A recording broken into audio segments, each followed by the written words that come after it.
Hello, listeners. Thank you for stopping by. The Tale of Tom Kitten is the title of today's story. Let's begin.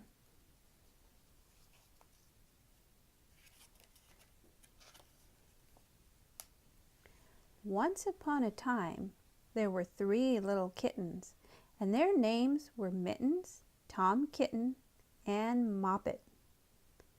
They had dear little fur coats of their own, and they tumbled about the doorstep and played in the dust.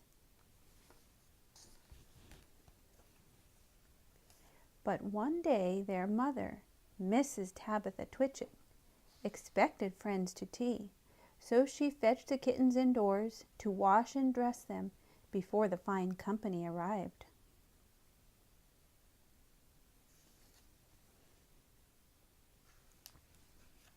First she scrubbed their faces. This one is Moppet. Then she brushed their fur. This one is Mittens.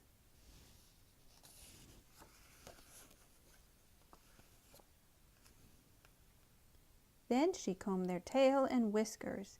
This one is Tom Kitten. Tom was very naughty and he scratched.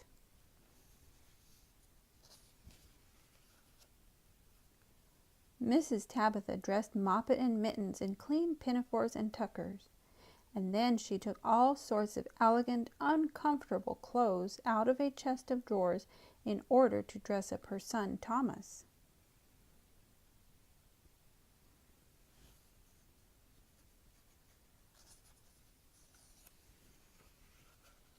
When the 3 kittens were ready, Mrs. Tabitha unwisely turned them out into the garden, to be out of the way while she made hot buttered toast.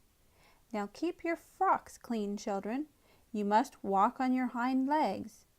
Keep away from the dirty ash pit and from Sally Henny Penny and from the pigsty and the Puddle Ducks.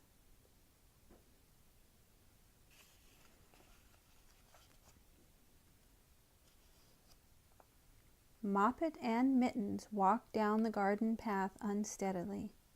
Presently they trod upon their pinafores and fell on their noses. When they stood up, there were several green smears.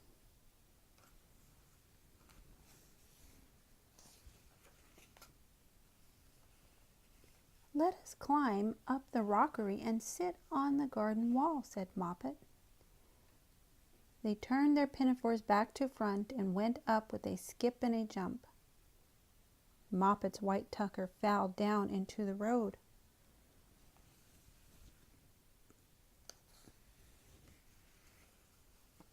Tom Kitten was quite unable to jump when walking upon his hind legs in trousers.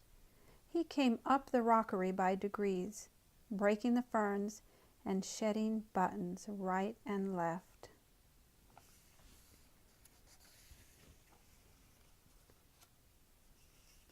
He was all in pieces when he reached the top of the wall.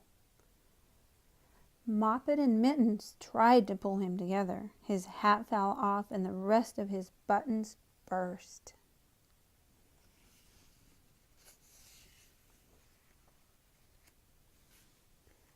While they were in difficulties, there was a pit-pat, paddle-pat, and the 3 Puddle Ducks came along the hard, high road, marching one behind the other and doing the goose step. Pit-pat, paddle-pat, pit-pat, waddle-pat.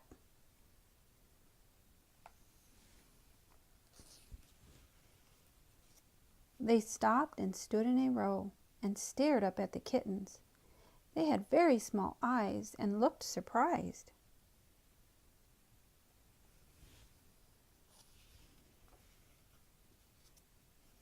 Then the 2 duck birds, Rebecca and Jemima Puddle Duck, picked up the hat and tucker and put them on.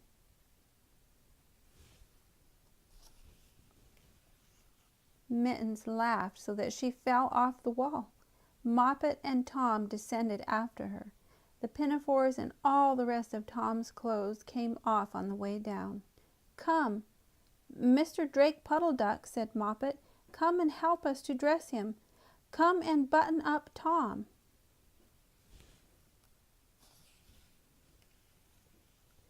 Mr. Drake Puddle Duck advanced in a slow, sideways manner and picked up the various articles. But he put them on himself. They fitted him even worse than Tom Kitten. "It's a very fine morning," said Mr. Drake Puddle Duck.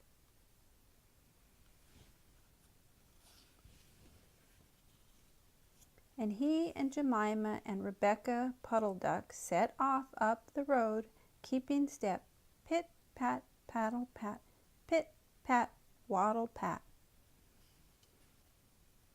Then Tabitha Twitchit came down the garden and found her kittens on the wall with no clothes on.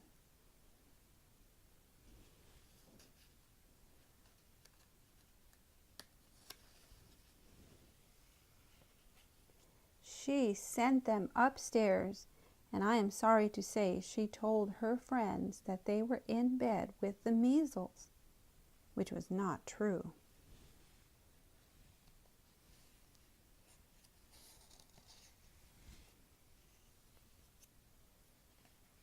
Quite the contrary. They were not in bed, not in the least. Somehow there were very extraordinary noises overhead, which disturbed the dignity and repose of the tea party. And I think that someday I shall have to make another larger book to tell you more about Tom Kitten.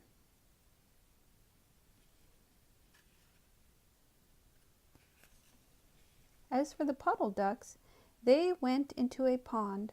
The clothes all came off directly because there were no buttons.